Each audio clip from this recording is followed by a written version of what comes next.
ಅಣ್ಣ ಈಗ ಹೇಗಿದ್ದಾನೆ? ಈಗ ಪರವಾಗಿಲ್ಲ, ಮನೆ ಕರ್ಕೊಂಬಂದಿದ್ದೀವಿ, ರೆಸ್ಟ್ ಮಾಡ್ತಾ ಇದ್ದಾನೆ. ಅವನು ಹುಷಾರಾಗೋವರೆಗೂ ಅವನನ್ನು ನೋಡ್ಕೋಬೇಕಾಗಿರೋದು ನನ್ನ ಕರ್ತವ್ಯ. ಅದಕ್ಕೆ ನನಗೆ ಸಿಕ್ಕಿರೋ ಪ್ರಮೋಷನ್ನ ನಾನೇ ಕ್ಯಾನ್ಸಲ್ ಮಾಡ್ಕೋತಾ ಇದ್ದೀನಿ. ಏನು ಹೇಳ್ತಿದ್ಯಾ ಪೊಲೀಸಪ್ಪ? ನೋಡು, ಅಣ್ಣನ ನೋಡ್ಕೊಳ್ಳೋಕ್ಕೆ ನಾನೇ ಬರ್ತೀನಿ, ಆದರೆ ನಿಂಗೆ ಸಿಕ್ಕಿರೋ ಪ್ರಮೋಷನ್ ಮಾತ್ರ ಬಿಟ್ಕೊಡ್ಬೇಡ. ಬೇಡಮ್ಮ, ನೀನೀಗ ದೀಪ ಅಲ್ಲ ದಿಶಾ. ಮೊದಲು ಅಲ್ಲಿನ ಸಮಸ್ಯೆನ ಬಗೆಹರಿಸ್ಕೋ. ನನಗೆ ನರಸಿಂಹನಿಗಿಂತ ಪ್ರಮೋಷನ್ನು ದೊಡ್ಡದಲ್ಲ. ಈಗ ಅವನ್ನ ಇಲ್ಲಿ ಬಿಟ್ಟು ನಾನು ಬೇರೆ ಊರಿಗೆಲ್ಲ ಹೋಗೋಕ್ಕಾಗಲ್ಲಮ್ಮ. ಇನ್ನೇನು ಸ್ವಲ್ಪ ವರ್ಷದಲ್ಲಿ ರಿಟೈರ್ಡ್ ಆಗ್ತಾ ಇದ್ದೀನಿ. ಈ ಪ್ರಮೋಷನ್ ತೊಗೊಂಡ್ರೇನು ಬಿಟ್ರೇನು?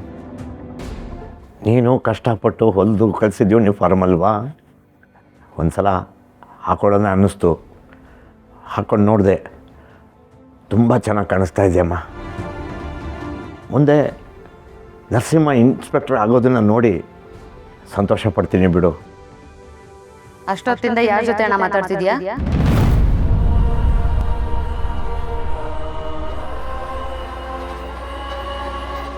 ಅದು ದಿಶಾ ಜೊತೆ. ನೀನೇನು ಅವಳ ಜೊತೆ ಇಷ್ಟೊಂದು ಆತ್ಮೀಯವಾಗಿ ಮಾತಾಡ್ತಿದ್ಯಲ್ಲ? ಅವಳು ನನ್ನನ್ನು ಬಾಯಿ ತುಂಬ ಅಪ್ಪ ಅಂತ ಕರೀತಾಳಲ್ಲ, ಅದಕ್ಕೆ. ಅವಳು ನನ್ನನ್ನು ಬಾಯಿ ತುಂಬ ಅಮ್ಮ ಅಂತ ಕರೀತಾಳೆ. ನೀವಿಬ್ಬರು ಮಾತಾಡೋದನ್ನ ಕೇಳಿಸ್ಕೊಳ್ತಿದ್ರೆ ಅವಳಿಗೆ ನೀವಿಬ್ಬರೇ ಸ್ವಂತ ಅಪ್ಪ ಅಮ್ಮನ ಥರ ಆಡ್ತಿದ್ದೀರಾ. ಹಾಗೆ ಅನ್ಕೋ. ಏನೀಗ? ಅಪ್ಪ ಅಪ್ಪ, ನನಗೋಸ್ಕರ ನೀವು ಸಿಕ್ಕಿರೋ ಪ್ರಮೋಷನ್ ಯಾಕೆ ಕಳ್ಕೊತಾ ಇದ್ದೀರಾ? ಬೇಡಪ್ಪ, ಹೀಗೆ ಮಾಡಬೇಡಿ. ನೋಡು, ನನಗೀಗ ನೀನು ಮುಖ್ಯ. ನಿನ್ನನ್ನು ಈ ಪರಿಸ್ಥಿತಿಲಿ ಬಿಟ್ಟು ನಾನೆಲ್ಲೋ ಹೋದರೆ ಅದೆಲ್ಲ ನನಗೆ ಇಷ್ಟ ಆಗಲ್ಲ. ಹೇಗೂ ನಾವೇ ಆಸೆ ಪಟ್ಟ ಹಾಗೆ ಇವತ್ತಲ್ಲ ನಾಳೆ ನೀನು ಇನ್ಸ್ಪೆಕ್ಟರ್ ಆಗಿ ಆಗ್ತೀಯ. ಆ ಖುಷಿ ಸಾಕು ಬಿಡು.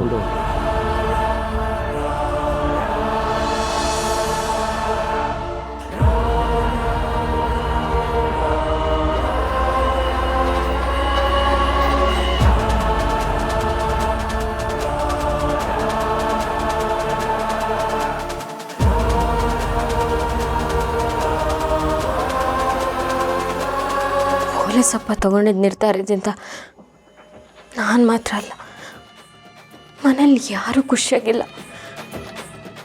ಆದರೆ ಅಪ್ಪ ಹೇಳ್ದಂಗೆ ಅಣ್ಣ ಹುಷಾರಾಗಬೇಕು ಅಂದರೆ ಪೊಲೀಸಪ್ಪ ಅಣ್ಣನ ಜೊತೆನೇ ಇರಬೇಕು.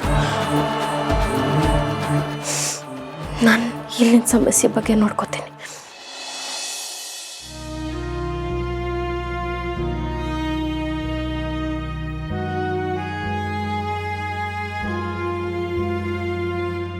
ನರಸಿಂಹ,